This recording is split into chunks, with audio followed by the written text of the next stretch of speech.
She didn't ask for the keys. She told me to hand them over. That's the part people don't understand when I try to explain what happened at my son's engagement party.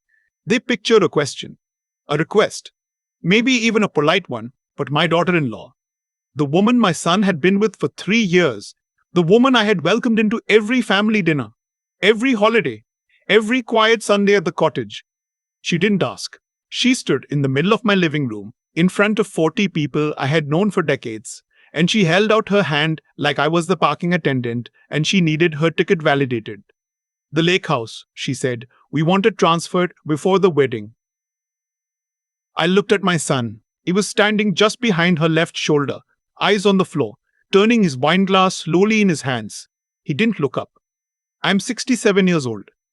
I spent 31 years building a structural engineering firm from a borrowed drafting table in my basement in Sudbury. I spent 34 years in construction management. And the one thing this industry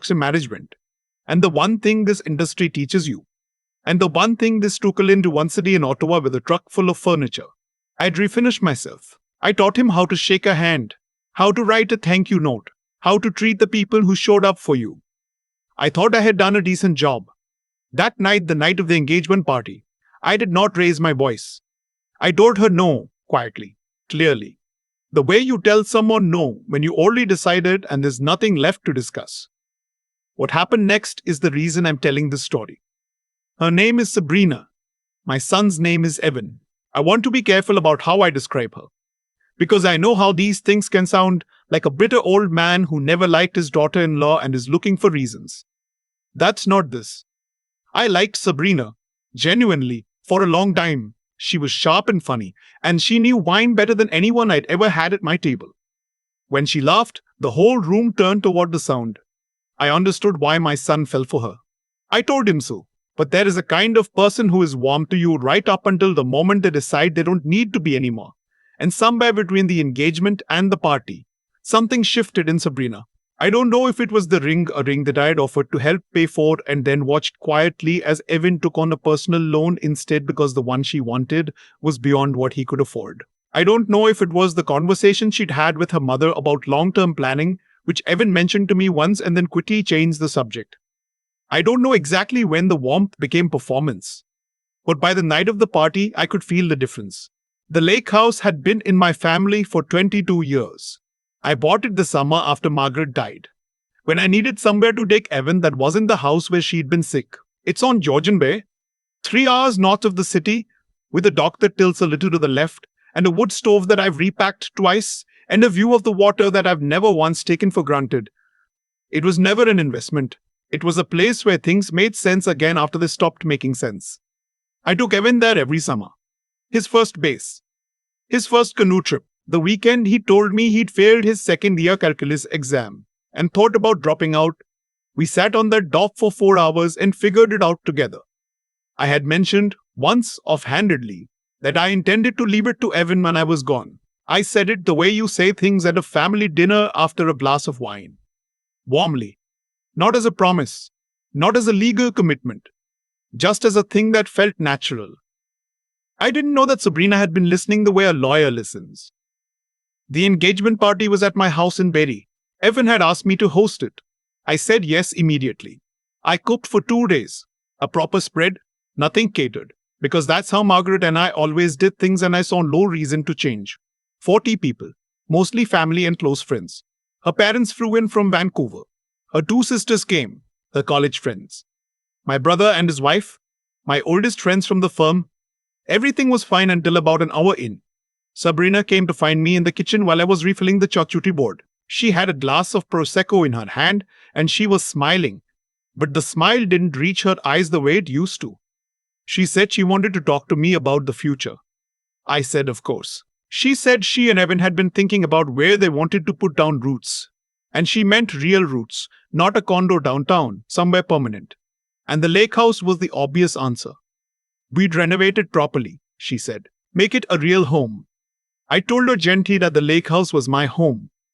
That I spent every August there. That it wasn't something I was planning to transfer. Certainly not before I was ready, and certainly not before a wedding that hadn't happened yet. She said, I think you need to think about what's fair to Evan. I put down the cheese knife. and turned to look at her fully. Evan has never once asked me for that property. He shouldn't have to ask. I excused myself and went back to my guests. 20 minutes later, she found me again, this time in the living room in front of everyone. I don't know if she miscalculated or if it was deliberate. I've thought about it many times. She walked up to me with Evan beside her and she said in a voice that was completely level that they had talked it over and they needed me to transfer the lake house before the wedding as a show of good faith. And she held out her hand. I said no. She said, "You told Evan he would have it." I said I intended to leave it to him one day. That is not the same thing. It's the same thing to us. Then you misunderstood.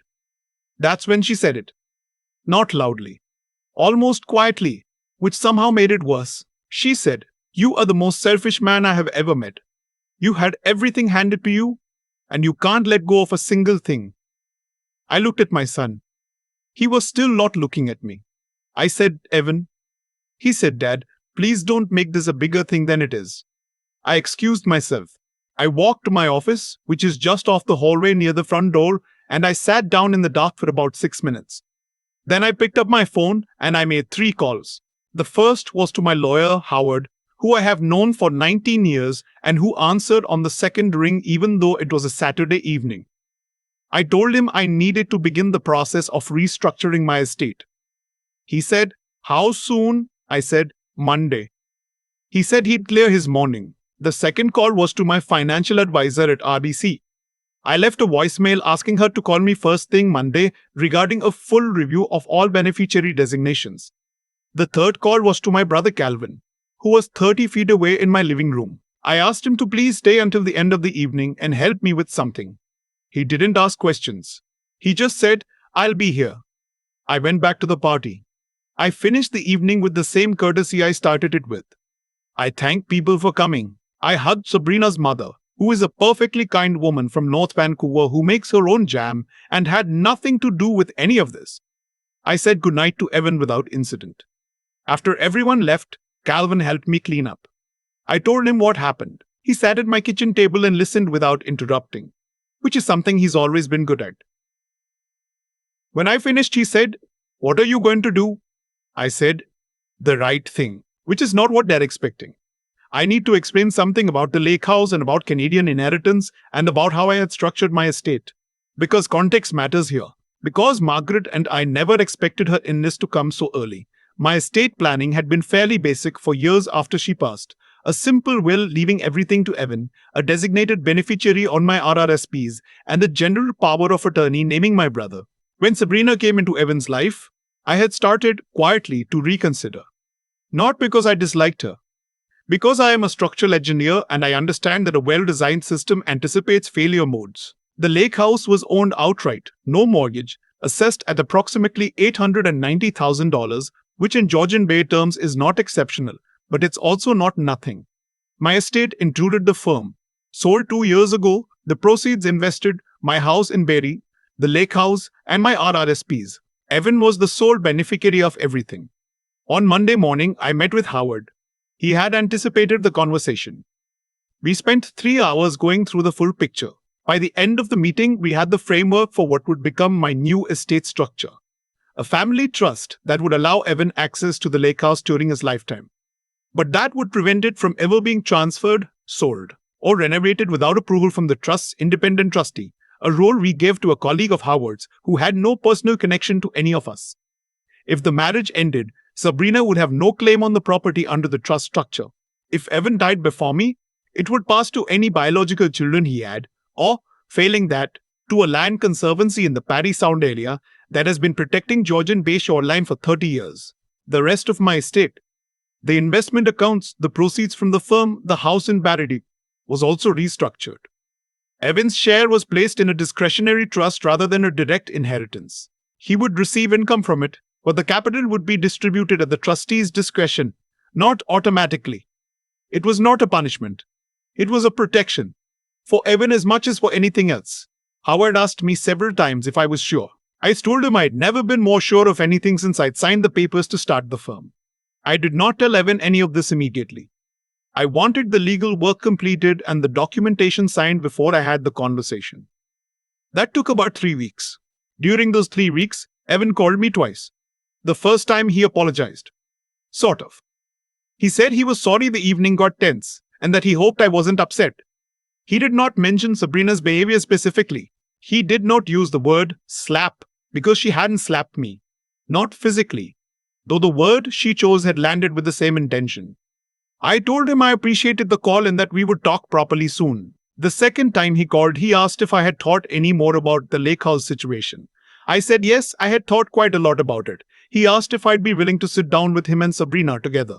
I said no, that when I was ready to discuss my estate, I would speak with him alone. He was quiet for a moment, and then he said, "She's going to be my wife, Dad." I said, "I know that.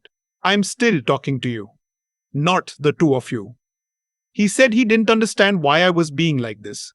I told him I loved him and that we'd talk soon. The papers were signed on a Thursday in early November.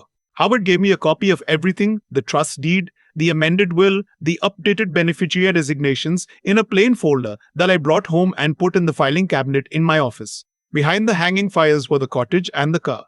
That weekend, I drove up to the lake house alone. It was late October and the trees had already turned, and the bay was a color I don't have a good word for. Somewhere between iron and silver, the light sitting low over the water the way it does in autumn.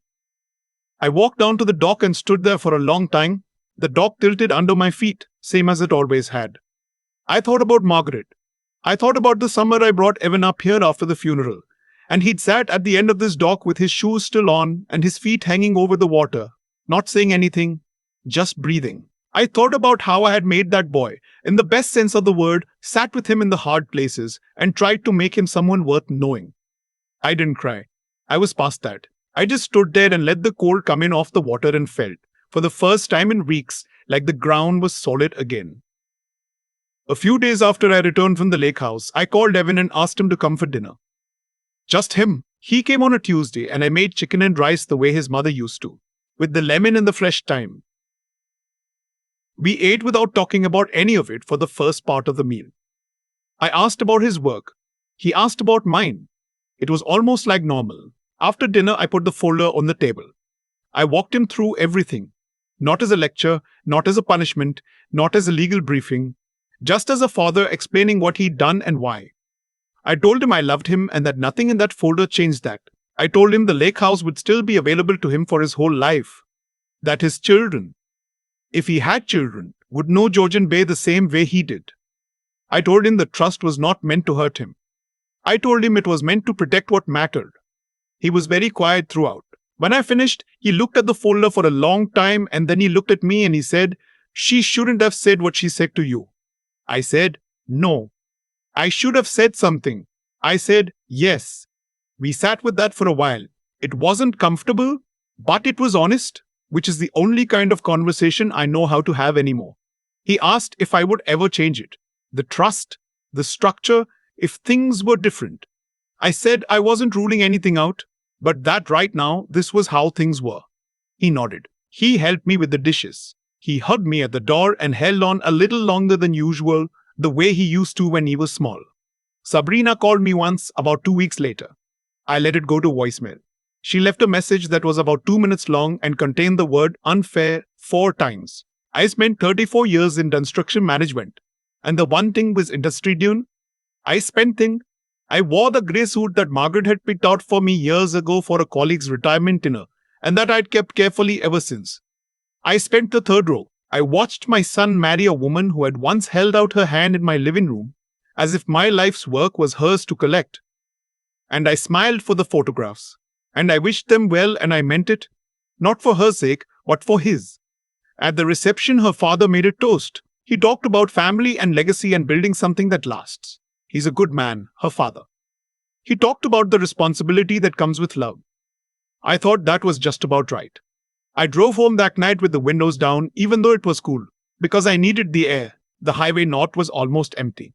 The trees on either side had that early summer green that doesn't last long. That vivid, almost aggressive green before everything darkens and settles for the season. I thought about a lot of things on that drive. I thought about Margaret. I thought about the morning I signed the trust documents. How Howard had shaken my hand and said, "You built something solid." I thought about my son standing at that door holding on. I thought about the lake house sitting empty that week, the dock tilting over the dark water, waiting for August. Some things you build to last. You make the joints tight. You check the load-bearing walls. You don't skip the inspections. You do the work carefully, even when no one is watching. Especially when no one is watching. That's the only thing I know how to do. I've had a long time to think about what happened between me and my son. About the engagement party. About the folder on the dinner table. About that drive home from the wedding with the windows down. And the thing I keep coming back to isn't Sabrina. And it isn't the lake house. It's the 11-year-old boy who sat at the end of that dock with his shoes on and his feet over the water, not saying anything, just breathing. I gave him everything I knew how to give. And somewhere along the way I missed something. That's not easy to sit with. But I think it's true. What I've come to believe, not from a book, not from anything anyone told me, is that the way things unfold in a life is rarely random. Sabrina didn't walk into my living room out of nowhere. She walked into a space that had been shaped over decades by the choices I made and the ones I didn't. I gave Evan comfort when I should have given him responsibility. I solved problems when I should have let him carry them. I loved him in the way that felt easiest for me, which isn't always the same as the way that serves a person best. That has consequences. Not punishment, just consequences. The kind that arrive quietly and take a long time to understand. The 3 phone calls I made that Saturday evening to Harvard, to my advisor at RBC, to my brother Calvin, those weren't revenge. I want to be clear about that. They were the first honest thing I'd done in years. They were me, finally, drawing a line that should have been drawn much earlier. Not around the property. Around what I actually believed and what I was willing to stand behind. There's a kind of courage in that, I think. The kind that doesn't look like courage at the time. That just feels like sitting in a dark office and deciding you're done pretending. What I wish for Evan, genuinely, not as a father performing wisdom, is that he finds his own version of that clarity someday. That he learns to think carefully about the people he trusts and the choices he makes when it counts, not just when it's easy. Intelligence isn't about credentials. Evan has a good mind, but a good mind has to be pointed somewhere honest, or it just becomes a tool for justifying whatever you've already decided to do. And the thing about integrity, about being a person whose word means something, whose actions match their values, is that you can't inherit it. I couldn't give it to Evan the way I gave him the cottage summers or the hockey fees. He has to build it himself, one hard choice at a time, the way I had to, the way everyone does. That's the part I couldn't do for him. The dock at Georgian Bay still tints a little to the left. I was up there last August, same as every year. I made coffee in the morning and sat outside and watched the light come in off the water. It was quiet in the way that place has always been quiet. The kind of quiet that has some weight to it. That means something. I thought about what I'd built and what I'd missed and what there might still be time to get right. The water didn't have an answer. But it never does. That's not what it's for.